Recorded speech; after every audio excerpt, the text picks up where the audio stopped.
Anong gagawin ko? Sigaw ni Jerly habang hawak-hawak ang cellphone at ang nanginginig na katawan ng kapatid niyang si Emma na nakasubsob sa malamig na sahig. Ang mga mata ni Emma ay nanlalabo, tila nasa ibang mundo. Ngunit sa isang iglap, nagbalik sa kanyang alaala ang mga nangyari kahapon, ang araw na nagbago ang lahat.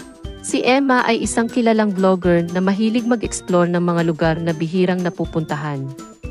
Sa kanyang huling video, sinubukan niyang pasukin ang makasaysayang kagubatan ng Bundok Bulusan sa Sorsogon.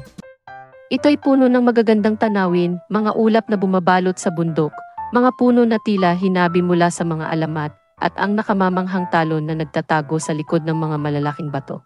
Sa kanyang pagtulog, nanaginip si Emma ng isang lalaking nakasakay sa isang pulang kabayo.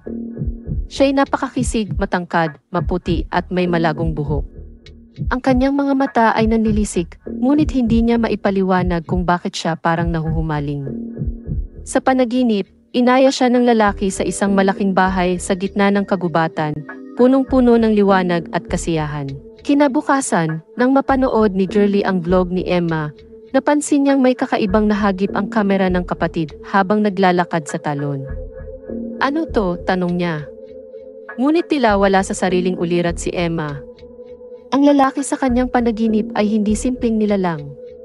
Siya ay isang kapre, isang halimaw na naninirahan sa ilalim ng punong balete sa talon ng Bundok Bulusan. Ang kanyang tunay na anyo ay malaki, mabalahibo at may nanilisik na pulang mga mata. Ngunit nagbabalakayo siya bilang isang makisig na lalaki upang akitin si Emma. Sa bawat gabi, bumabalik si Felipe sa panaginip ni Emma, nag-iiwan ng pangako ng pagmamahal at kayamanan, ngunit kapalit nito'y kailangan niyang sumama sa kanyang kaharian. Isang umaga, habang natutulog si Jerly sa sofa sa kanilang sala, biglang sumulpot si Philip sa harap nito, ngayon ay nasa kanyang tunay na anyo bilang isang kapre. "Sige na, gawin mo na." Udyok ni Philip kay Emma na may hawak-hawak na punyal. Pagkatapos, isinama ni Philip si Emma sa kaharian nito kung saan nananatiling lihim ang lihim niya. Makikitang masayang-masaya si Emma kasama ang lalaking kinahuhumalingan niya sa gitna ng kagubatan. Hindi na niya natuntun pa ang daan palabas sa tunay na mundo niya.